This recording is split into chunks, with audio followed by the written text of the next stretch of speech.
of shenanigans was going on. And then, as I say, we were trapped. And Now, how old are you when the Japanese invaded?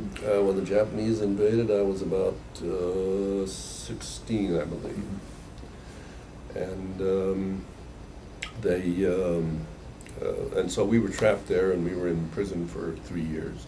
And then we were liberated towards the end. One of my more interesting experiences, though, was when I inadvertently broke a seal on a Japanese seal on a door. My dad had been allowed to keep all of his drafting equipment and his woodworking equipment because he was doing that for the internees, and the Japanese then sealed off that area. I happened to be inside the building when it was sealed off, and I didn't realize it. So when I opened up the door, I broke the seal.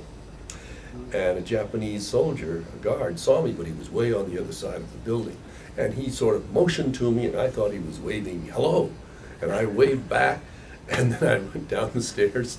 And that night, over the loudspeaker system, comes the announcement: Eric Sollee will report to the commandant's office. Oh my goodness. And so they had tracked me down, apparently, and I appeared there with the two American and the English heads of the camp, and they were interpreting the Japanese for me, and we were in front of this guy, Abiko, who hated the Americans. And while he was interrogating me, he was polishing his sword, he was emptying the bullets out of his gun, and then he was also dusting it or something like that. And I was trying to answer the questions that were being put to me. No, I didn't really mean to any disrespect to the emperor. I was inside, I didn't know, I had to get out. And it was all an accident, and how come I didn't stop when the guard motioned to me to stop, and I showed him what how I thought I saw him wave, and I didn't take that as a sign to stop. It was a friendly goodbye. And he said, he made the statement, you know, he said, you're of the proper age. If you were Japanese, you would now be punished very severely. Huh.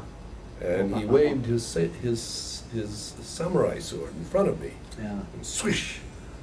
And that was my first introduction to a sword. What a way to find out.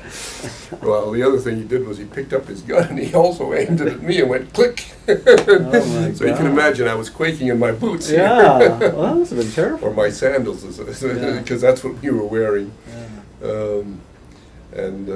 Then after a warning, he let me go. yeah. So that was one of my memorable Yeah, occasions there oh, I in the can camp. imagine. After that, after we were liberated and I came back here to the States, I finished up high school, and then I entered the Army because I wanted to get the GI Bill. Actually, can we just stay in the internment camp? Sure. Because my understanding is that you sort of got, you were